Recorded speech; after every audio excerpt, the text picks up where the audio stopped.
ከኤርትራ ጋር የመስራት ጉዳይ በነገራችን ላይ ፋኖ ላይ ሲሆን ነገሮች ትንሽ ጠንከር ማለት ነገር አየን እንጂ ጌታቸው ረዳም ከኤርትራ ጋር ሰርቷል። ብርጋዴር ጀነራል ተፈራ ማሞ ካሁን በኋላ መንግስት የኢትዮጵያ መንግስት ኤርትራን መውጋት አይችልም እኛ ያያለን ትግራይን በል ፋኖም በል ሁለቱም ከኤርትራ ጋር አብረው መርጅ አድርገው የኢትዮጵያ መንግስት ለመውጋት ያን ያህል ርቀት ይጓዛሉ አው ይጓዛሉ ነው።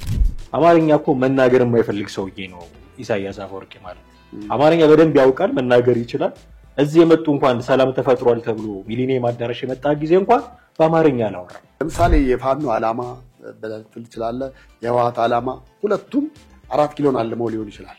4 ኪሎን አልመው ሲመጡ 4 ኪሎ ጋር ለመድረስ የሚወስዳቸው መንገድ በሙሉ ያገዛቸው የሚችለውን ነገር ከማድረግ ወደ ኋላ አይደለም።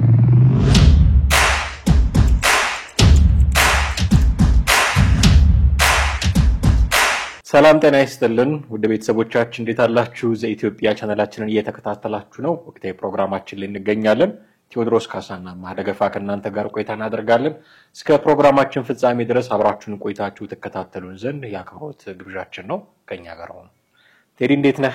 እንዴት ነህ? ሰላም ነው አለን። ሰሞኑን ከፋኖ ጋር ተያይዞ የሚነሱት ድምጾች ትንሽ ከሌላው ጊዜ መልካቸውን እየቀየሩ ነው። ፋኖ ሲባል ኤርትራ፣ ፋኖ ሲባል ህወሓት የሚሉ ስሞችን አብረን እየሰማን ነው። ከዛ ደግሞ ወሬ ነው እንዳትል ራሳቸው ደግሞ ፋኖ ውስጥ ያሉት ሰዎች እና ውጪ ሆነው የሚደግፏቸው ሰዎች ጭምር ጉዳዩን በደንብ ሲያወሩት የሚደግፉት ሐሳብ እንደሆነም ሲናገሩ ተሰማለህ። ቀደም አንድ ምስል እያሳየኸኝ ነበር ምሬ ወዳጁ የኤርትራ ሰንደቅ ዓላማ ይዞ። አሁን እሱ ምናልባት ኤዲት ነው ሊባል ይችል ይሆናል፣ በኤአይ ተሰርቶ ነው ሊባል ይችል ይሆናል። ግን የማይክዱት ሀቅ በአንደበታቸው ደግሞ የተናገሩት አለ። ለምሳሌ አስረስ ማረዳምጤ ከነሱ ጋር ብንሰራ ደስ ነው የሚለን ብሎ ተናግሯል። ብርጋዴር ጀነራል ተፈራ ማሞ ካሁን በኋላ መንግስት የኢትዮጵያ መንግስት ኤርትራን መውጋት አይችልም እኛ ያያለን ብለው ተናግረዋል። ውጪ ሆነው የሚደግፏቸው ደግሞ እና ኢንጂነር ይልቃል ጌትነት ይሄማ በጣም ጥሩ ነው፣ ፋኖ አቅም ኖሮት እነሱን አሳምኖ አብሮ የሚዋጉ ከሆነ ስለፋበት የነበረው ነገር ነው። እነሱን አንድ ከዚህ በፊት ከኤርትራ ጋር ኤርትራና ኢትዮጵያ ቢዋጉ ከኤርትራ ጋር ሆኜ ይሰለፋለሁ ማለታቸው ሳይዘነጋ፣ ስለዚህ ፎቶ ኤዲት ነው ምናምን ቢባል እንኳን በአንደበታቸው ደግሞ የተናገሩት ነገር አለ። ስለዚህ የሆነ ነገር አለ ማለት ነው ከፋኖና ከኤርትራ ጋር ማለት ህወሓትም በዚህ መሃል የራሱ ነገር አለ። እኔ አስረስ ማረዳምጤ እንደዚህ ቢል የኢንጂነር ይልቃል ኢንጂነር አይደሉም የሚል መረጃ እያወጣ ነው። ኤርሚያስ ለገሰ አቶ ናቸው የሚል በፓርቲ የተሰጣቸው ማረግ ነው እያለ ኤኒዌይስ ያልን ያለነው ይልቃል ጌትነት ነውና እሳቸው እንደዚህ ቢሉ አስረስ ማረዳምጤ እንደዚህ ቢል ብዙ አይደንቀኝም። ምክንያቱም ጦርነት ውስጥ አልነበሩም ከዚህ በፊት። ስለዚህ ከኤርትራም ጋር ከህወሓትም ጋር ሲዋጉ ምናልባት አስረስ ከፋኖ ጋር ሆኖ ኤርትራ ከህወሓት ጋር ተዋግቶ ይሆን ብዙ መረጃው የለኝም። ብርጋዴር ጀነራል ተፈራ ማሞ ግን ወታደር ናቸው እና ጦርነቱንም ያውቃሉ፣ ብዙ ነገር ያውቃሉ ተብሎ ይጠበቃል። ከሳቸው ይህንን ነገር መስማት በጣም አስደንቆኛል።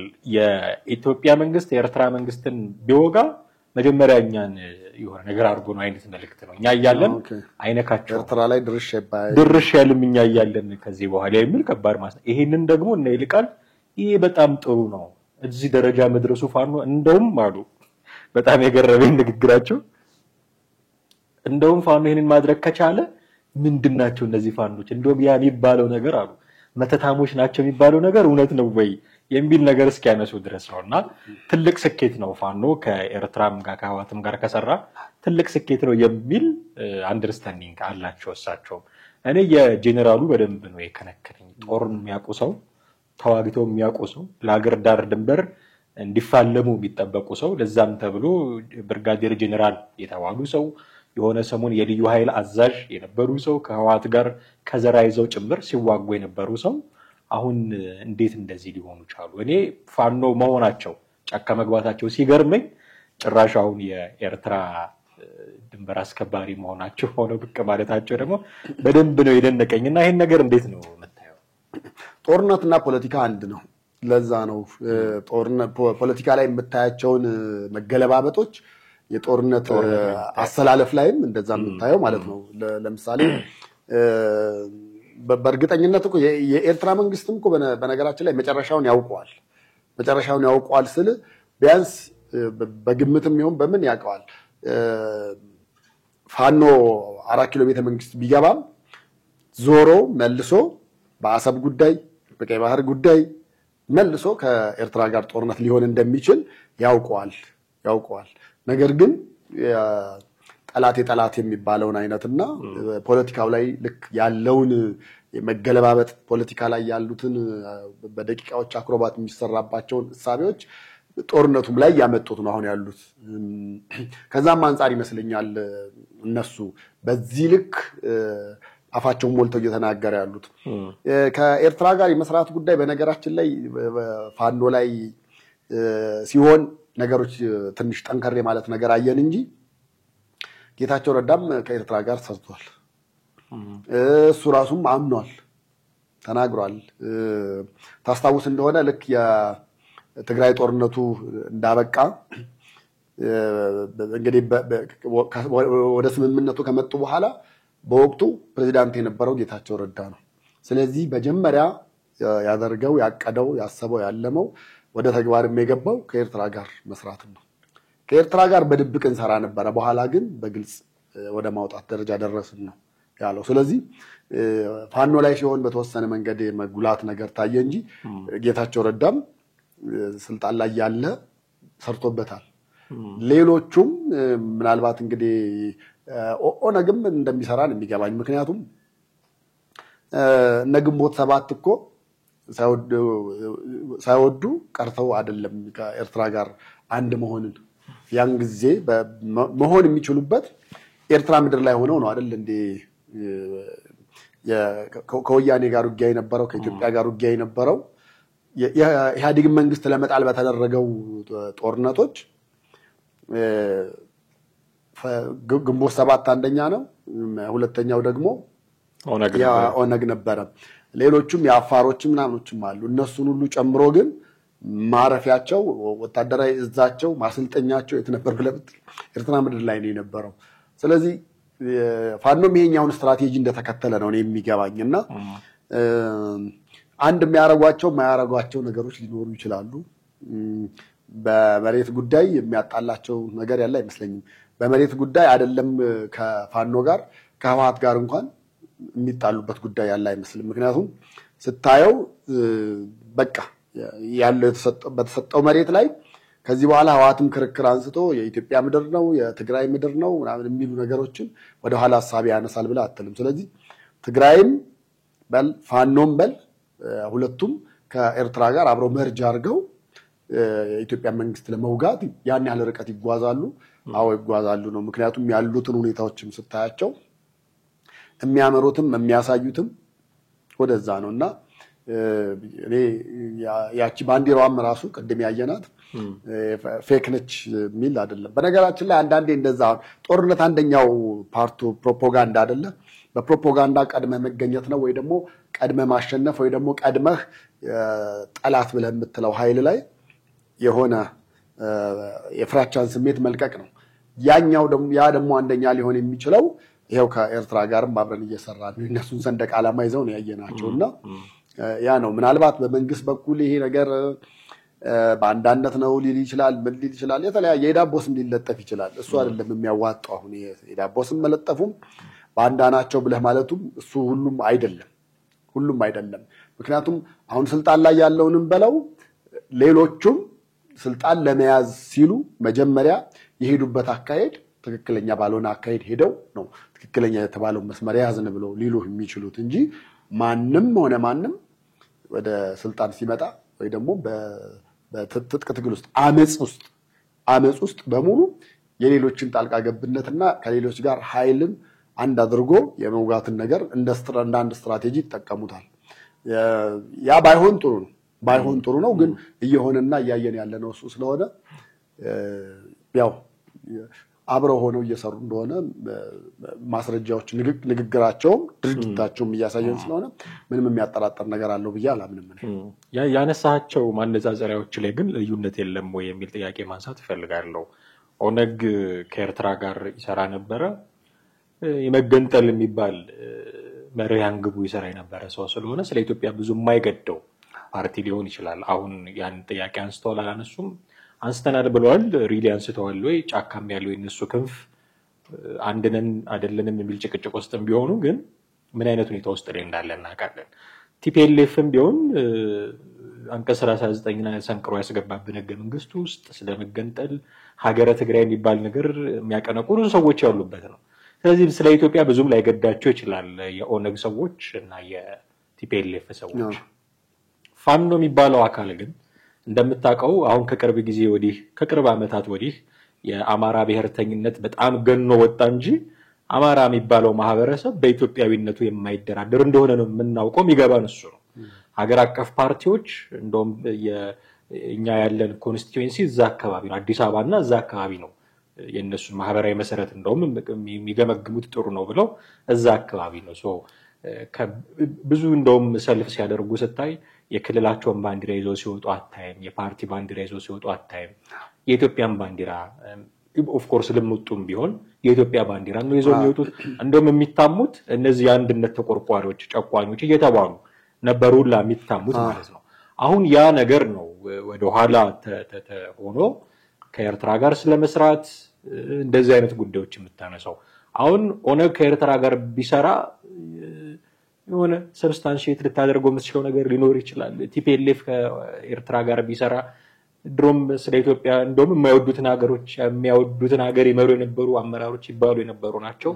የሆነ እንደውም ህዋትም እዚህ እንዲደርስ የሻዕቢያ አስተዋጽኦ አለበት። ብዙ ነገሮች ልታነሳ ትችላለህ ማመክንዮች። ፋኖ ግን ከኤርትራ ጋር ይሰራል ሲባል ትንሽ ሊቆረቁረን ይገባል። ኦፍ ኮርስ ስልጣን ለማግኘት ከማንም ጋር ልትሰራ ትችላለህ። ያ አሁን የምትቃወመውን መንግስት ለማንሳት ከማንም ጋር ልትሰራ ትችላለህ። የፈለገ ከማንም ጋር ግን ብትሰራ ትላንትና ከመከላከያ ጋር ሆኖ አብሮ የወጋው የነበረውን ህዋትን ዛሬ ወዳጅ ሲያደርገው ህዝብ ምን ይለኛል ብሎ አንድ መጠየቅ መቻል አለበት። ህዋት ምን አይነት ጦርነት ውስጥ እንደነበረ እና ከውጊያው የበለጠ ፕሮፓጋንዳው እንዴት አይነት እንደነበረ እናውቃለን። በህዋትና እንደውም አንዳንድ ውጊያዎች ላይ እኮ መከላከያ አይደለም እኛን ተዋግተን ያሸነፍነው ምናምን የሚል የድል ሽሚያ ሁሉ ነበር። የማታስተባብለው ጠላትነት ነበር። አሁን በጠላትነት ይቀጥሉ አይደለም ግን አትሊስት ነገ ተመልሶ ወልቃይት አለ እንደምታቆራ ያለ ብዙ የተዳፈኑ ነገሮች አሉ በፋኖና በህዋት መካከል። ነገ መልሶ ለሚያገርሽ ነገ መልሶ እንደገና ጦርነት ውስጥ ለሚገባ ደግሞ ይታወቃል። አንተም ቅድም ስትለው ነበር እንደው ዛሬ ተስማምተው መንግስትን ቢጥሉ በማግስቱ ውጊያ መግጠማቸው የማይቀር ነው። ይሄ እንደሚሆን እነሱ አይደሉም እኛ እናውቃለን። እነሱ ያሉበት ሳይቀሩ እኛ እናውቃለን። ማንም ዜጋ ብትጠይቀው ያውቃል። ብዙ ሰው አሁን ከፖለቲካ አንብዛም የራቀ አይደለም ከፖለቲካዊ ሐሳቦች። ስለዚህ ስለ ወልቃይት የሚያቅሰው፣ ስለ ራያ የሚያቅሰው፣ ስለ ሀገረ ትግራይ ኮንሰፕት የሚያቅሰው፣ ስለ በጌምድር ስለ ጎንደር የሚባሉ ነገሮች ስለ ተከዜ ምናምን የሚያቅሰው ህዋትና ፋኖ አብረው ሊሰሩ እንደማይችል ያውቃል። አብረው እንኳን ከሰሩ ለጊዜው እንደሚሆን ያውቃል። ይሄ ጠብ ማሳደር ነው። እንደው አዳፍና አድረህ ከዛ መንግስትን ገለል ካረከ በኋላ መንግስት አይደለም መዋጋት ያለበት እኔ ነኝ መዋጋት ያለብኝ የሚል የባለቤትነት ጥያቄም ሁሉ ነው ሊሆን የሚችለው። ስለዚህ ከህዋት ጋር መስራቱን በዚህ ልክ ተጠራጠራለህ። ከህዋት ጋር መስራቱን እንዲህ ካልክ ከኤርትራ ጋር ደግሞ የባሰ ነው የሚሆነው። ኤርትራ ማለት በመሪዋ በኩል በተለይ በኢሳያስ አፈወርቂ በኩል ስለ አማራ ህዝብ ታራምድ የነበረው አቋም ይታወቃል። አማርኛ እኮ መናገር የማይፈልግ ሰውዬ ነው ኢሳያስ አፈወርቂ ማለት። አማርኛ በደንብ ያውቃል፣ መናገር ይችላል። እዚህ የመጡ እንኳን ሰላም ተፈጥሯል ተብሎ ሚሊኒየም አዳራሽ የመጣ ጊዜ እንኳን በአማርኛ አላወራም። ህዝቡ የሚሰማው አማርኛ ነው። እሱ በትግርኛ ነበር ሲያወራ የነበረው። ይሄን ያህል የሚጠየፈውን ቋንቋ እንዴት አብሮ ይሰራል ብለው ያስባሉ እነዚህ ሰዎች? ስለ አማራ ያለው መረዳት ኢሳያስ አፈወርቂ እንዴት እንደሆነ ከድሮም ጀምሮ ስለሚታወቅ እንደሚታወቀው ሻዕቢያ ቀደም እንዳልኩት ሻዕቢያ ጀብሃ ነው። ሻዕቢያን የመጣው ዜን ሻዕቢያ ደግሞ ህዋትን አጠናክሮታል ምናምን። ህዋት የአማራውን አከርካሪ እንሰብራለን ብሎ እኮ ነው አይደል? አማራና ኦርቶዶክስን እንሰብራለን ብሎ ነው የተነሳው። የዚህ እርሾ ደግሞ የሚቀዳው ከሻቢያ ነው። ስለዚህ እዛ ከአማራው አካባቢ ያላቸው አጥያ ይታወቃል። ዛሬ ከመንግስት ጋር ተቃራኒ ስለሆኑ ፋኖች በዚህ ገብቼ የራሴን ፍላጎት ላሳካ እችላለሁ የሚል አስተሳሰብ ኖሮት አብሯቸው ሊሰራ ይችል ይሆናል። መንግስትን ካስወገዱለት በኋላ ግን ነገ ወዲያው የድሮውን ካርድ መዞ መጫወቱ ቢቀር አይደለም። ስለዚህ እኔ ቲፒኤልኤፍ አብሮ ቢሰራ ኦነግ አብሮ ቢሰራ ሊገባኝ ይችላል አላቸው የራሳቸው ዓላማ። ፋኖ ግን እንደው ለጥቂት ጊዜ ለታክቲክ ምናምን ብሎ ከመንግስት ጋር ላለው ጦርነት ብሎ አብሮ ቢሰራ ነገ ከነጎዲያ በታሪክም ደግሞ ይቀር የማይባል ጥፋት ሊሆን ይችላል። የፋኖ ለዛ ነው የሚከብደኝ። እኔ ደግሞ ምን አስባለሁ መሰለ አሁን አማራ በዘፈኑም በሚያቀነቅነውም ዘፈን በለው በሌሎቹም በግጥሞቹም በለው በሁሉም ቅድም አንተ እንዳነሳው ኢትዮጵያዊነትን የሚያቀነቅን ነው ሙሉ ለሙሉ። ድንበሬም እኮ እዚህ ትግራይ ድንበር ላይ ነው አይደለም የሚለው ቀይ ባህር ነው የሚለው። ድንበራችን ቀይ ባህር ነው ምን ማለት ነው? ኤርትራም የኛ ነች ማለት ነው። በእርግጠኝነት ወደ ስልጣን የሚመጣበት ነገር ቢመቻች ቀጣዩ ጦርነት ከኤርትራ ጋር ሆኖ ኤርትራን ጠቅሎ የመያዝ ሊሆን ይችላል ነው። አማራ ስልጣን ከያዘ ፋኖ ስልጣን ወደ ስልጣን ከመጣ እነዚህ ነገሮች ነው ሊያደርግ የሚችለው ምንም ጥርጥር የለውም። ምክንያቱም ብዙዎቹ በእነሱ ዙሪያ የተጻፉት መጽሐፍቶች አሉ። እነዛን መጽሐፍቶች በሙሉ አያቸው አንበባቸው። የአማራ ፋኖ ተዋጊዎች እስከላይ ድረስ ያሉትንም የሁሉንም ምሳቤ ተመልከት። ከጻፉትም ከተናገሩትም እየሄዱበት ካለው መንገድም በሙሉ ስታስብ አጠቃላይ ስትደምረው ድንበራችን ቀይ ባህር ነው የሚለውን መዝሙር መጨረሻ ላይ የሚያቀነቅኑ ይሆናሉ ብዬ ነው የማስበውና ወደዛ ነገር ውስጥ ይገባሉ። በህጋዊ መንገድም ይሁን በህገወጥ መንገድም ግን በማንኛውም መንገድ ብቻ ግን ያን ካሸነፉ ቀጣይ እርምጃቸው ወደዛ ይሄዳል የሚል ሐሳቤ ነው ያለኝ። በሌላ በኩል ግን አሁን ያለው ፋኖ የትኛው ፋኖ ነው ያንንስ አቀንቅኖ እየተንቀሳቀሰ ያለው ብለህ የሚነሱ ጥያቄዎች ይኖራሉ። አሁን የነምሬ ወዳጆ ቡድን አለ። እሱ ቢቀበለው ሌሎቹ የነ ዘመነስ ይቀበሉታል ወይ? ሌላው የሸዋውስ ሊቀበለው ይችላል የሚሉትን ነገሮች ደግሞ በጥያቄ ምልክት ውስጥ ማስቀመጥ ተገቢ ያለ ይመስለኛል። ምክንያቱም በአላማ ተመሳሳይ አላማ አለን በሚልና አሁን ያለው ካለው መንግስት ጋር በድርድርም ይሁን በምንም ይሁን ሊሰጠን የሚገባው ቦታ ሊሰጠን ይገባል በሚል እሳቤ ጦርነት ውስጥ ገብተው እየተንቀሳቀሱ ነው እንጂ ያሉት አንድ የመሆናቸው ነገር በጣም በብዙዎች ዘንድ ጥያቄን እያስነሳ ነው ያለው። ውጭ ያለውም ኃይል ሳይቀር በእነሱ ምክንያት ተከፋፍሎ ነው የምታየው።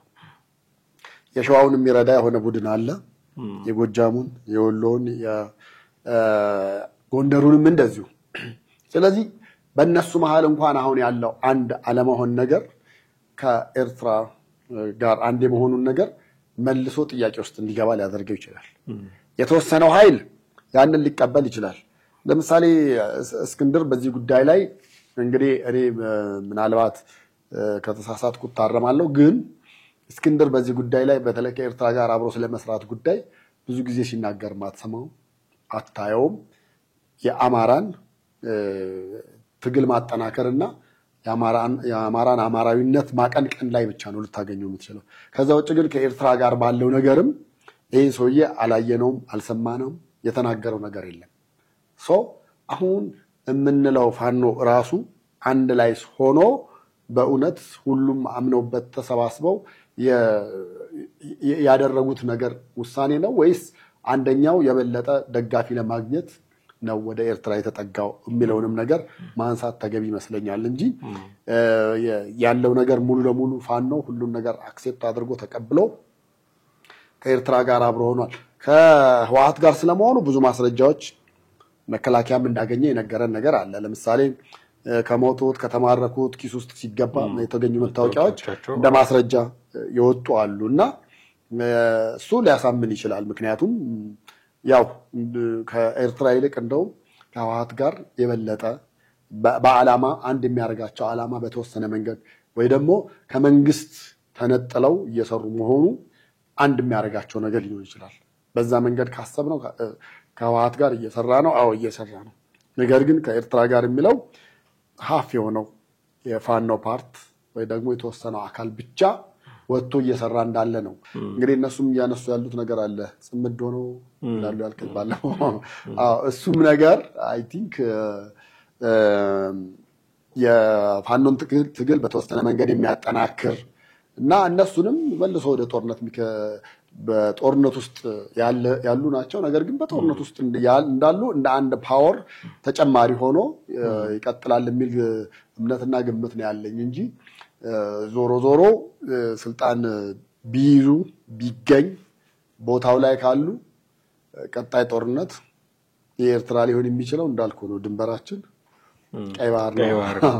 እኔ ማንሳት የምፈልገው ነገር ከፋኖ ጋር ተያይዞ ለማን ነው የሚዋጋው ፋኖ እና አንዳንድ ሰዎች ዜግነታቸው ምንድነው የሚል ጥያቄ ማንሳት እፈልጋለሁ። አሁን ፋኖ እንግዲህ ግልጽ የሆኑ ዓላማዎች አሉ። በነገራችን ላይ ልንክዳቸው የማንችላል በጣም እነዚህ ልጆች መሳሪያ ቢያነሱም እንደው በቃ አንተ የትግል ስልቱ ስለማይመጥንህ ወይ ስለማትቀበለው ወይ ሰላማዊ መንገድ ይሻለኛል ብለህ የራስህ አቋም ስላለህ ተቃራኒ ይሆናል የምትለው ነው እንጂ እነዚህ ሰዎች በእርግጥም እንደው መሳሪያ ማንሳታቸው ተገቢ ሆነ እንዴ ብለህ እንድታነሳ የሚያደርግ ኮዝ አላቸው። በተለያዩ ቦታዎች የሚገደሉ አማራዎች አሉ ምናምን በጣም በርካታ ነገሮች አሉ። የውልቃይትን ጉዳይ ምናምን ስታነሳ ማይኪራ አካባቢ ማይካድራ የሚባለው አካባቢ ማይኪራ አክሱም አካባቢ ያለ ቦታ ነው። ማይካድራ ምናምን የሚባሉ ቦታዎችን ስታነሳ በቃ መሯቸው ነው መሳሪያ ያነሱት ብለህ እንድትድ ያደርጋል። ስለዚህ ኮዝ አላቸው እነዚህ ሰዎች። ይሄ ኮዛቸው እንዲዋጉ የሚያደርጋቸው ለአማራው ማህበረሰብ ነው። አሁን ለማን ነው የሚዋጉት እነዚህ ሰዎች የሚል ጥያቄ እንድጠይቅ ያደረገኝ ከኤርትራ ጋር አብሮ ማበር ማለት ኤርትራ ስትብል ኤርትራን የኢትዮጵያ መንግስት እንዳይወጋት እኔ መጀመሪያ ያለው እኔ ንካኝ የሚል ማስፈራሪያ ማስቀመጥ ማለት ነው ለአማራ ሳይሆን ለኤርትራ መዋጋት ነው የምለው እኔ እንደዛ ነው የምተረጉመው። እነሱን ከመንካት በፊት በእኔ ሬሳ ላይ ተረማመድ እኮ ነው በሌላ አማርኛው የጄኔራሉ ንግግር እንደዛ ነው የምትረዳው። ስለዚህ ለማን ነው ሊዋጉ ጫካ የገቡት? ለአማራው እንደው ለኢትዮጵያ የሚለውን እናጥበው መቼም የብሔር ፌደራሊዝም ውስጥ ነው ያለነው ፖለቲካችን በዛ ነው የተቃኘው። ስለዚህ የሚሉት ነገር አለ ሌላውም ማህበረሰብ ይጠብቀናል በጉጉት ነው የሚጠብቀን እንደው ልንደርስለት ይገባል የሚል እንደው አንዳንዴ ከሰፊ ጫማ ለማድረግ ሲጣጣሩ አያቸዋለሁ። እንደው ነጠላ ጫማቸውን አድርገው ጠብጠብ ማለት ሲገባቸው ባላቸው አቅም ኢትዮጵያን በሙሉ የኛን ይጠብቁናል መድረስ አለብን ለነሱ የሚል መረዳት እንዳላቸው አጣቸው አይደለም። ግን አንድና አንድ ትልቁ ምክንያታቸው አማራው የህልውና ስጋት አለበት ነው የሚሉት አይደል? ቢኖርበትም ባይኖርበትም አለበት የህልውና ስጋት ብለው ነው የወጡት ጫካ የገቡት። ስለዚህ የሚዋጉት ለአማራው ብለው አሁን ሲዋጉ ለአማራው ብለው ነው እየተዋጉ ያሉት ራሱ ጥያቄ ያስነሳል። የሚያግቱት አማራውን ነው። አሁን መቼ ነው መተማ ድንበር አካባቢ 30 መኪኖች ነው 10 ነው 30 መኪኖች ጥይት ተተኮሰባቸው ንጹሃን እንደተገደሉ ትላንት ማምሻው አካባቢ ስንሰማ ነበር። ስለዚህ እዛም ያለው አማራ ነው። እንደዚሁ ደግሞ አግተው ገንዘብ የሚቀበሉትም አማራ ነው። ለአማራ ነው የሚዋጉት እየተዋጉ ባለ እሱን እንደው እንዳልና ቆየው ብዙ ምክንያት ይሰጣል። ይሄ ፋኖች ያልሆኑ መንግስት አስርጉ ያስገባቸው ናቸው የሚሉ አሉ።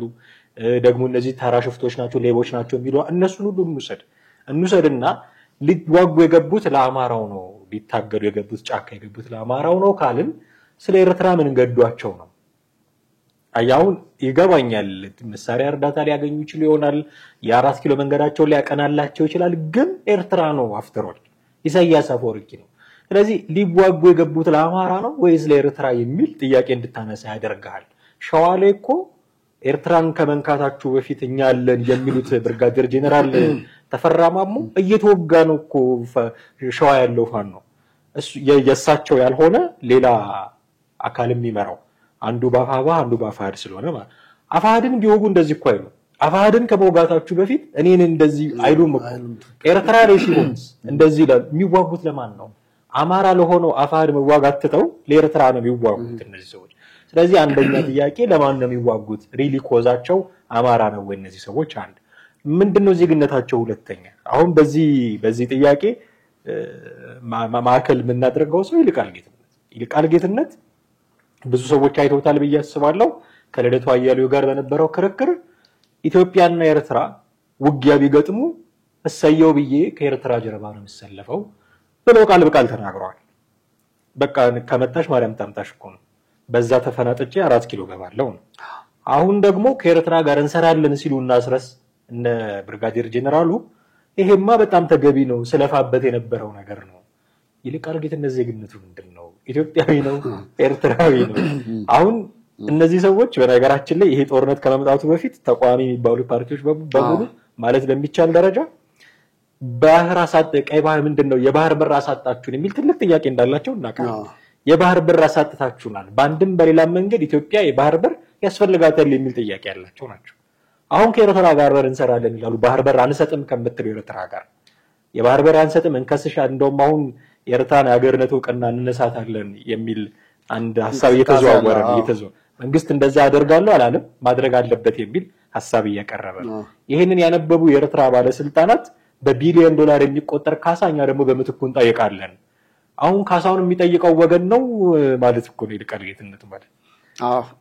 ገብቶ ካሳውን የሚጠይቁት ኤርትራዎች ከራሱ ከይልቃልም ጭምር ነው፣ እሱን ከሚያስተዳድረው መንግስት ጭምር ነው። አሁን ከየትኛው ወገን ነው? ኢትዮጵያዊ ነው ኤርትራዊ ነው ይሄ ሰውዬ ብላ ዳይለማ ውስጥ እንድትገባ የሚያደርጉ ናቸውና በጣም የሚገርመኝ ከኤርትራ ጋር ነው መንሰራው ሲባል አሁን እንደ ሀገር ልትሰራ ትችላለህ። በነገራችን ላይ አሁን ፌደራል መንግስቱና ኤርትራ ሊሰሩ ይችላሉ። ምክንያቱም የሀገር ለሀገር ግንኙነት ነው የሚያደርጉት። ጥቅምህን ነው የምታስጠብቀው። አሁን ጥቅም ማስጠበቅ ስላልቻሉ ነው የተጣሉት። አፍተር ኦል እኮ እሱ ነው ትልቁ እንትን አይደለ? ኤርትራ የምታስፈልገው ጥቅም ነበረ፣ ኢትዮጵያ የምታስቀድመው ጥቅም ነበር። እሱን ሁለቱ ሚት ማድረግ አልቻሉም፣ ተኳርፈዋል። እነዚህ ሰዎች ግን ጥቅም በእንትን ባይደላቸው ራሱ በመሳሪያ ጥቅም በምን እየተደለሉ እንደውም አቶ ተመስገን ጥሩነህ ምክትል ጠቅላይ ሚኒስትሩ በእድሜ አማራ እንደዚህ ተላላኪ ሆኖ አይቻላቅም ብለዋል። አሁን ይሄ ለዚህ የሚሰጠው መልስምንት በቅርብ ጊዜ አጠብቅ እንደርሶ ባንዳ እንደርሶ ተላላኪ ያለው የሚሉ ጥያቄ ይመጣሉ። እንደዚህ ዘመን ተላላኪ ሆኖ አይቻላቅም ብለዋል። ሶ ምንድነው ዜግነታቸው? ኤርትራዊ ናቸው እነዚህ ሰዎች ወይስ ኢትዮጵያዊ?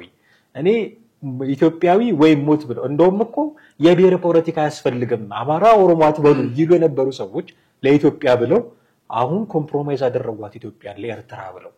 ምንድነው አላማቸው? የነዚህ ሰዎች ለኢትዮጵያ እንዲዋጉ ስማችንን ቀይረን ኤርትራ መሆን አለብን፣ ኬንያ፣ ጅቡቲ መሆን አለብን። እነዚህ ሰዎች ኢትዮጵያን እንዲደግፉ እንዲረዱ። እኔ አሁን ጦርነት ውስጥ ገብተው መንግስትን ይደግፉ አይደለም የምለው ወይ ደግሞ ለከሌ ተሰልፈው መሪቶር ኖር እሱ አይደለም። ድሮ ሲሉ የነበረው ነገር አሁን ከሚሉት ጋር ይቃረናል። አሁን ፖለቲካ ነው ይለዋወጣል እንዳትል የማይናወጽ አቋማቸው ነበረ። ባህር በርም የኢትዮጵያ አንድነትም የማይናወጽ አቋማቸው ከብሔር ፖለቲካዎች ጋር ጉንጫ አልፋ ክርክር ውስጥ የሚገቡት በቀይ ባህርና በኢትዮጵያ አንድነት ነው። እሱን የሚሸረሸር ነገር ነው እያደረጉ ያሉት። ስለዚህ ሲዋጉ ለኤርትራ ብለው ከሆነ የተዋጉት ለአማራ እየተዋጉ አይደለም ወይ ብዬ እንድጠይቅ ያደርገኛል። እግረ መንገዴ ዜግነታቸው ነው ብሎ ተናገረ። ግን አንተ አንድ ሀገር ለመርዳትና ለመደገፍ የግድ የዛ ሀገር ተወላጅ መሆን አለበት የሚል እሳቤ አለ። እኔ ከኬንያ ጋር ቢያብሩ አይገርመኝም። ኬንያ አታደርገው። ከኬንያ ጋር ቢያብሩ አይገርመኝም። ብዙ ሰዎች እንደሚሉት ደግሞ ያለ አሜሪካ ፈቃድ ኢትዮጵያ ውስጥ መንግስት አይለዋወጥም ሊሉ ይችላሉ። ከሷ ጋር ቢያብሩ አይገርመኝም። እሷም ኦፍ ኮርስ ብሔራዊ ጥቅሟን አይታ ነው እንጂ ለኛ ብላ አይደለም። ከኤርትራ ጋር ግን ሲሆን ይደንቀኛል። ምክንያቱም በቃ ቀጥታ እኮ ጠላት ናቸው። ታሪካዊ ጠላት እያሉ ስም የሚሰጡት በቀይ ባህራችንን ሰጣችሁብን የሚሏቸው ከዛ ቀጥተኛ የሆነ ደግሞ ጥቃት የምታደርስብን አፍንጫችን ውስጥ ያለች ሴራ በሚመስል ደረጃ ካርታውን ብዙ ጊዜ እናየዋለን፣ እንስቃለን። እንደውም እንዲህ ያስምረው ኢትዮጵያ ቀይ ባህር እንደዛ አድርጋ ሲራራችብን አስበው እንደዚህ የቆለፈችንን ሀገር ደግሞ ቅድም እንዳልከው ነገ ከነጎዲያ እነዚህ ሰዎች ስልጣን ቢይዙ እንኳን ጦርነት ሊከፍቱባት የሚችሏትን ሀገር አሁን አሜሪካ ጋር ጦርነት ልትዋጋ አትችልም። እንደው ስልጣን ለመያዝ ከኤርትራ አሜሪካም የበለጠ ጉልበት አለው። እኔ አሁን ከአሜሪካ ጋር መስራት ጠልተው አይደለም፣ በነገራችን ላይ ለአሜሪካ የሚሆን የሚሸጡት ሐሳብ ስለሌላቸው ነው። ያንን ማድረግ ቢችሉ ከኤርትራም ጋር እዚህ ሲርመጠመጡ እናያቸዋለን ብዬ አላስብም። ግን ያላቸው አማራጭ አንድና አንድ እሱ ነው። ምክንያቱም ለምሳሌ አሁን ባለበት አቋም ላይ አሁን ባለበት አቋም ላይ ህወሓት አሁን ባለበት አቋም ላይ መሳሪያ ቢፈልግ ለተጨማሪ ትጥቅ ያስፈልገኛል ቢል ኢቭን እሱን ተቀለብ እንኳን ያስፈልገኛል ቢል የወታደራዊ ቀለብ ያስፈልገኛል ቢል ሊያገኝ የሚችልበት መስመር የቱና የቱ ሱዳን እንደሆነ በሱዳን በኩል በመተማ በኩል እንዳታረገው እርስ በርስ አለመስማማት ነው ያለው ወይ ደግሞ ሱዳን ውስጥ ራሱ የራሳቸው ችግር ያለባቸው ናቸው ነገር ግን ኤርትራ በተወደደም ተጠላም በአንድም ሆነ በሌላ ምክንያት ህወሓትንም ፋኖንም ይፈልጋል የሚፈልግበት ሌላ ሚንስም አይደለም ወይ ደግሞ እንደው አንደኛው ረጂ አንደኛው ተረጂ በሚሆን መንገድ ብቻ ተደርጎ መታሰብ መቻል የለበትም ልክ ፋኖና ህወሓት ከኤርትራ የገንዘብ እርዳታ የትጥቅ እርዳታ የአልባሳት የምግብ የምናምን እንደሚፈልጉት ሁሉ ኤርትራም ደግሞ የራሱን ነው የሚፈልገው አለ አንደኛ በቀደምም አንስተነው ነበር ለምሳሌ ኤርትራ ከኢትዮጵያ ጋር ጦርነት ውስጥ ትግባ ቢባል ለውጊያ ዝግጁ የሆነ ወጣት የላትም አብዛኛው ወጣቱ ሄዷል ተሰዷል ስለዚህ እድሜው የገፋ ነው ያለው ነው በሞራልም በምንም ያን ያህል ልዕልና አለው ብለህ የምትለው አይደለም ነው ስለዚህ ማድረግ መቻል ካለበት መጠቀም ያለበት እዛው ባለው እሳት ያዛለው እሳት በዛው በራሳቸው መያዣ አድርገህ ነው መጠቀም የሚችለው ኤርትራ ስለዚህ ለኤርትራ ይሄ ጉዳይ በጣም አሪፍና እንደው እልል በቀምጤ ብላ ልትቀበለው የምትችለው ነገር እንደሆነ ምንም ጥርጥር የለውም ምክንያቱም ሁሉም ነገር ሳትሄድ ሳትጣራ ምን ሳትል በሯና መተው አንኳክተው እናግዝሽ አንቺም ታግዢናለሽ አይነት ሐሳብ ሲመጣ ቁጭ ብላ ሁሉን ነገር ልትቀበል ትችላለች ስለዚህ አሁን አንተ ያልከው ባለው የሚዋጋ የሰው ኃይል ስለሌላት እነዚህን ተጠቀማለሽ ማለት በቃ የራስ ወታደር አድርጋቸዋለች ማለት ነው የራስ ወታደር ለዚህ ነው እኮ እነዚህ ሰዎች ለአማራ ሰው ለኤርትራ የሚዋጉት ማለት ለዚህ ነው አዎ እሱ እንግዲህ ወደ ጦርነቱ ስትገባ አንድና አንድ ሐሳብና ዓላማ ይዘህ ነው የምትገባው ለምሳሌ የፋኖ ዓላማ በለልትል ይችላል የህወሓት ዓላማ ሁለቱም 4 ኪሎን አልሞ ሊሆን ይችላል 4 ኪሎን አልሞ ሲመጡ 4 ኪሎ ጋር ለመድረስ የሚወስዳቸው መንገድ በሙሉ ሊያገዛቸው የሚችለውን ነገር ከማድረግ ወደ ኋላ አይሉ ይሄ ማንኛውም ሰው በየትኛውም የጦርነት ዓለም ውስጥ ኢቭን አይደለም እንደዚህ እንኳን ኢኮኖሚ የደቀቀ ሀገር ውስጥ ያለ ቀርቶ አሜሪካም ጦርነት ሲኖር የራሷን ወታደር አይደለም የምትልከው እዛው ላለው ኃይል እዛው ላለው አማጺ መርዳት ያለባት ቁጭ ብላ የምትረዳው ሰላም ለማስከበር ወይ ደግሞ ምንድነው የጦርነት ካምፕ የወታደር ካምፕ ለመገንባት የራሷን ወታደር ልትልክ ትችላለች ከዛ ውጭ ግን የራሷን ወታደር ሌላ ሀገር ሄዳ ተዋጉ አትል ከዚህ በፊት ባደረገችውም መንግስት የአሜሪካ መንግስት ራሱ በህዝቡ ተቃውሞ ከፍተኛ ደርሶበታል ለምሳሌ አፍጋኒስታን ውስጥ አንዳንድ ቦታዎች ላይ ልከው ሄዶ ያዋጉበት መንገድ ነበር በዛ ላይ ትልቅ ተቃውሞ ነው የመጣው ስለዚህ ያን ስትራቴጂ ነው አሁን ኢሳያስም ሊጠቀም የሚችለው ኢሳያስም በኢትዮጵያ ውስጥ የሚኖሩት ማንኛውንም ድክመቶች ለመጠቀም እነዚህን ይጠቀማል ዜግነት እንግዲህ ከፈለጉም ለመስጠት ዝግጁ እንደሆነ ማወቅ ትችላለህ ካሉ ሁኔታዎች ስታይ በቃ ምን ቸገረው የኤርትራዊ ነኝ ካለ ይሁን ብሎ የራሱን ሊሰጠው ይችላል የዚህ ሁሉ ነገር ግን መንስኤውና መነሻው ምንድነው ብለው ወደ ኋላ ስትሄድ አንተም ቀደም መጀመሪያ ላይ ለማንሳት እንደሞከርከው የመጀመሪያ ጥያቄያቸው የአማራን ህዝብ ጥያቄ ይዘን ተነሳን ነው አማራ በየቦታ ያለው ተጎድቷል ይሄ እንደ አንድ ትንሽ ልጅ አስበው ትንሽ ልጅ መጀመሪያ ልጅ ይያለ ይጠይቅ የነበረው ነገር እያደገ ሲሄድ ጥያቄው ይለወጣል እያደገ ሲሄድ ጥያቄው ይጨመራል ስለዚህ ኮስት የምታረገው ነገር በዛው ልክ ይሆናል ወጪ የምታወጣው ማለት ነው ስለዚህ ለትልቅ ልጅና ለትንሽ ልጅ የምታወጣው ወጪ ይለያያል መንግስት መጀመሪያ ልጁ ትንሽ እንዳለ ጥያቄው እንዳነሳበት በዛ ነው የዳቦ ጥያቄ ሊሆን ይችላል የወተት ጥያቄ ሊሆን ይችላል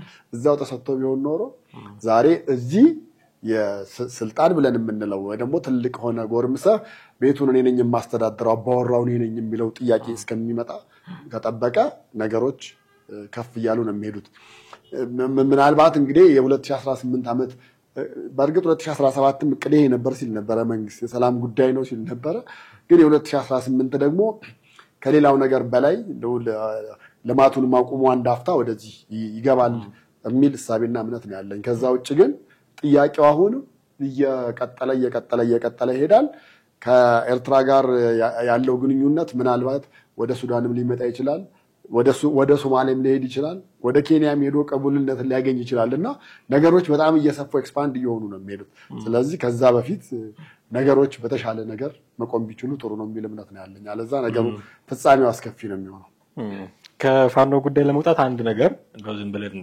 ሰሞናዊ ጉዳይ ስለሆነ ነካ አድርገን ነው ብናልፍ ደስ ይለኛል በዘፈቀደ የሚደረጉ ግድያዎች አሉ ሰሞኑን መስጂድ አካባቢ ወሎ ውስጥ እንደ አይነት እርምጃዎች ተወስደው አይተናል ከዚህ በፊትም ተደጋጋሚ እንደ አይነት ጉዳዮች ነበሩ ብዙ ጊዜ የሚገርመኝ እኔ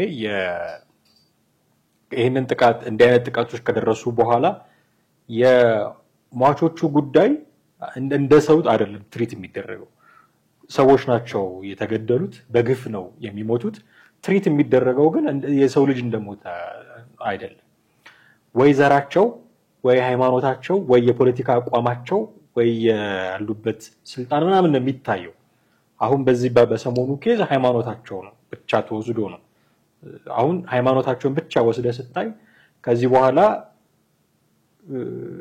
ሌላ እምነት ያላቸው ሰዎች ደግሞ ቢገደሉ እንዲሁ የነሱን ሃይማኖት እየወሰዱ ባላንስ ለማድረግ የሚጥሩ ሰዎች ነው የምታየው ከዚህ በፊት የነበሩትን ደግሞ ዘራቸው በጎጥም ደረጃ አሁን ጎጃም ጎንደር መባባልም ስለተጀመረ ጉዳዩ እንዳይቆም የሚያደርግ አካሄድ ነው ሰዎችን ትሪት የምናደርግበት መንገድ ንጹሃን መሞት የለባቸውም የሚል አቋም ልንይዝ ሲገባን አሁን ንጹሃን መሞት የለባቸውም የሚል አቋም በራሱ ያኛው ልክ ነው ማለት አይደለም ጦርነቱ ራሱ መቆም እንዳለበት ነው የሚገባን አይደል እኛ እንስማማው ኦኬ ያኛው ጦርነቱ እንኳን አይቆም ብትል መሳሪያ ያዙ ሰዎች ናቸው ፊት ለፊት የሚዋጉት ምናምን በቃ ወይ ሊሞት ወይ ሊገድል በራይ ወጣ ሰው ስለሆነ የምትጠብቀው ነገር አለ ለዋጋን የወጣውት ብሎ ላይሞት አይችልም ብላ አትጠብቅም ሞቶ ሊመጣ ይችላል የሚጠበቅ ነገር ነው ውጊያ እስከሆነ ድረስ እነዚህ ግን ሰላማዊ ዜጎች ናቸው የእምነት ቦታም ላይ ያሉት መኖሪያ ቤታቸው ሆኖ የሚገደሉት የትምህርት ቦታ ሆኖ የጤና ተቋማት ውስጥ ሆኖ የሚገደሉት ሰዎች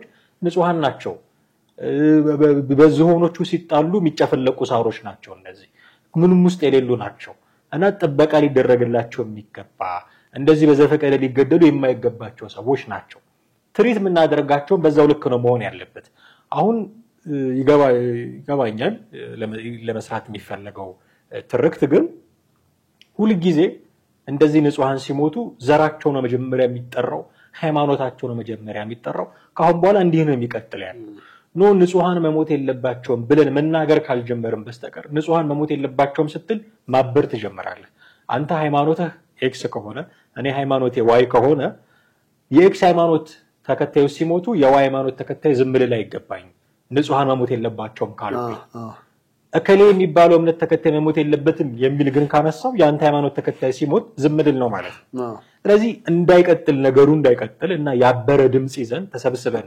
እነዚህን ሰዎች መቃወም እንድንችል ንጹሃን መሞት የለባቸውም ኢትዮጵያውያን በከንቱ ደማቸው መፍሰስ የለበትም የሚል አቋም ነው ይዘን መነሳት ያለበት አሁን የሆነ ሰው በሞተው ቁጥር ሮጠው መታወቂያውን የሚብን ፈላልገው አውጥተው ቀድም እንዳልከው አይማ የህዋት አብሮ ነው የሚሰሩት የሚል ነገር ታያለ ደግሞ ሃይማኖታቸውን ዘራቸውን ፈልገው ከዚህ ወገን ነው ያለው የሞተው ከዚህ ወገን ስለሞተ በኋላ ከዛኛው ወገን ቢሞት ልክ ነው እኮ ነው የሚሰሩት አናሎጂ እኮ እሱ ነው በምንም አይነት መልኩ ጥፋትን በጥፋት አታካክሰው ጥፋትን ማቆም የምትችለው በቃ ያንን እንዳይኖር በማድረግ ያን እንዳይኖር ማድረግ የምትችለው ደግሞ ንጹሃን መሞት የለባቸው ሰዎች ናቸው እነዚህ ሰዎች ከሁሉ በላይ እኔንም አንተንም ሌላውንም ሰው አንድ የሚያደርገን ሰው መሆናችን ነው እኔ ሰው ባልሆን ክርስቲያን አልሆንም እኔ ሰው ባልሆን ሙስሊም አልሆንም እንግዲህ ሃይማኖት ያለው እንሰሳ የለም እንደምታውቀው ስለዚህ ሃይማኖታችንን የሚቀድም ሰውነት አለ ይሄ ንጹህ ሰው ለምን ይሞታል የሚል ዓላማ ይዘን ካልተነሳን በስተቀር ንጹሃን መገደላቸው የሚቆም አልመሰለኝም እና የሰሞኑን ደግሞ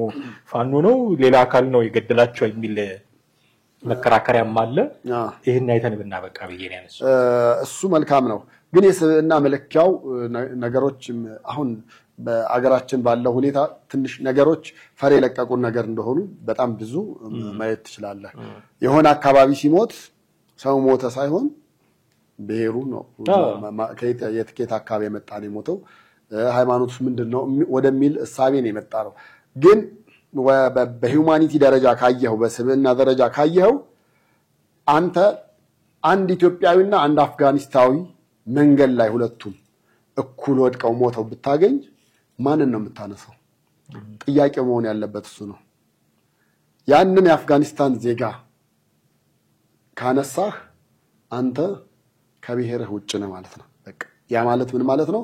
ወደ ስብዕናው ነው ሄድከው። ወደ ብሔርህ ከመጣህ ቀጥታ የራስን ሰው ነው ቶሎ። እርግጥ ነው ከለሩ የሆነ ነገሩ ምናምን አንተን እንትን ሊያደርግ ይችላል።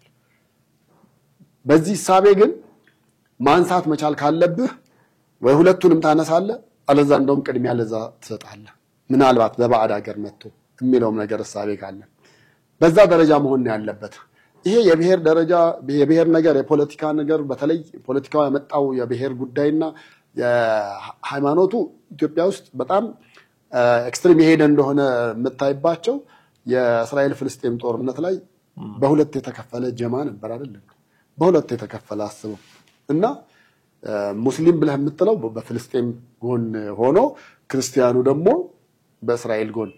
አንዳንዶች ግን በጣም ያስተዋሉ አይ እስራኤልም እኮ ክርስትና አይደለም ያለው የሚለውን ነገር ደግሞ መረጃም አግኝተው የተለያየ ነገሮችን ይዘው ይሄ ነገር ከስብዕና ደረጃ ነገሮችን ማየት መቻል ነው ያለብን የሚል ነገር አመጣው። ትንሽ የተሄደበት ነገር አለ። ወደ ሀገራችንም አሁን በቀደም ወደ ተከናወነው ነገር ስንመጣ ይሄ ነገር ነው መቅደም መቻል የነበረበት። ይሄ ነገር መቅደም መቻል ያለበት ግን ህዝቡ አሁንም ወደ ሃይማኖት ወደ ሌላ ነገር ነው። ይሄ ለአንድ ፖለቲካ ትርፍ እንደተሰራ ምንም ጥያቄ የለውም። ምክንያቱም ሰላማዊን የሚገለው የዚህኛው ቡድን ነው የዚህኛው ቡድን ነው የሚል አይነት ነገር ለማምጣት ጥላቻን ለማምጣት የሚመጡ የተሳሳቱ የፖለቲካ ድምር ውጤቶች ናቸው። በእርግጠኝነት እዛው ጋር ያሉ እኮ የአይን እማኞች እኮ ማን ያን እርምጃ እንደወሰደ ያውቁታል። እሱ ብቻ ሳይሆን ይሄ እርምጃ እንዲወሰድ ትዕዛዝ ያስተላለፈው አካላትም አይምሯቸው ይነግራቸዋል፣ አይምሯቸው ይቅሳቸዋል። ምክንያቱም በተሳሳተ እሳቤ የተሳሳተ ስሌት ውጤት ነው የሚገኘው እዛ ላይ በዛ ደረጃ ማለት ነውና አሁን ባለው ሁኔታ መንግስት ነው ፋኖ ነው ሌላ ኃይል ነው ብለህ የምታደርገው ነገር የለም። ግን አጠቃላይ ድርጊቱ ሙሉ ለሙሉ መወገዝ ያለበትና መደረግ መቻል የሌለበት ነው። ቦታው የጦርነት አውድማ አይደለም። እንደሚታወቀው ሰላማዊ ሰዎች ናቸው፣ ለአምልኮት የገቡ ናቸውና ለአምልኮት በገቡት ላይ እንደዛ አይነት ነገር ማድረግ ይሄ ከአሸባሪነት ምንም የምትለየው አይደለም። አሁን በሌላው ዓለምም እኮ እንደዚህ ያሉ ነገሮች አልፎ አልፎ ይከሰታሉ። እንደውም ከዚህ ድርጊት በኋላ እኮ አንድ የወጣ ጥናት ነበርና በዓለም ላይ በብዛት በሃይማኖት ቦታቸው በሃይማኖት ስፍራቸው የአሸባሪዎች ጥቃት ሰለባ የሆኑ የመጡት የትኛው አካል ነው? ክርስትናው ነው? እስልምናው ነው? ጆቫው ነው? ፕሮቴስታንቱ ነው? ካቶሊኩ ነው? የሚሉ መጥቶ ነበርና አብላጫው ቁጥር ያሳየው ክርስትናው ላይ ያሉት ናቸው በብዙ ዓለማት ላይ። ይሄ እንደ ዓለም አቀፍ የተጠና ነው። እንደዛ ሆኖ ያም ማለት ግን ትክክል ነው ማለትም አይደለም። በምንም አይነት መንገድ ትክክለኛ መሆን ማትደግፈው አይነት ድርጊት ነውና ይሄ አጠቃላይ በሚመለከተውም አካል መንግስትም ይሁን ማንም ብቻ በዚህ ረገድ ግን ያለውን ነገር እውነታው ወጥቶ ድርጊቱም መኮነንና ያው ከመግለጫ የዘለለ ነገር መደረግ መቻል አለበት የሚል እሳቤና እምነት ነው ያለኝ። አዎ በጣም እንደ አይነት ከጦርነት የማይጠበቁ እንኳን እንደዚህ አሁን መስጊድ ውስጥ ገብተህ ምናምን ይቀርና ጦርነት ውስጥ እንኳን ሆነህ የተማረከ ሰው እንኳን ብታገኝ እንደዚህ እርምጃ አትወስድበትም። ተማርኳል እንክብካቤ ታደርግለታለህ ምናምን። አንዳንድ የጦርነት ህጎች አሉ ሰብአዊነት የሚሰማ ከሆነ እነዛን እንድታደርግ የሚያስገድዱ። ይህንን ያለፉ ጉዳዮች ሲደረጉ ሁላችንም ልናወግዘው የሚገባ ጉዳይ ነው። እኔ በደንብ አጽንኦት መሰጠት ያለበት የሚሞቱ ሰዎች ንጹሃን ኢትዮጵያውያን ናቸው የሚለው ነገር ገዢ ቢሆን ነገም ሌላውም ተከታይ ሲሞት ደግሞ ለሱም እንደዚህ ሰልም ምንድነው ማህበራዊ ሚዲያ ላይ መንጫጫት ሳይሆን ንጹሃን ሰዎች እየሞቱ ነው የሚለው ነገር ገዢ ቢያገኝ ደስ ይለኛል። በርካታ ቆይታ አደረግን። ቴዲ እጅግ አድርጌ አመሰግናለሁ። ውድ ቤተሰቦቻችን እናንተም ከኛ ጋር ነበራችሁ። ቆይታ እጅግ አድርገን እናመሰግናችኋለን። የትኛውም አይነት ደግሞ ሐሳብ አስተያየት ሲኖራችሁ በተለመደው መልኩ በስልክ ቁጥራችንም ከታች ባለው የሐሳብ መስጫ በኩልም ደግሞ ልታደርሱን ትችላላችሁ። ቴዎድሮስ ካሳና አማሃ ደገፋ ከእናንተ ጋር ቆየን። እጅግ አድርገን እናመሰግናችኋለን። ጤና ይስጥልን።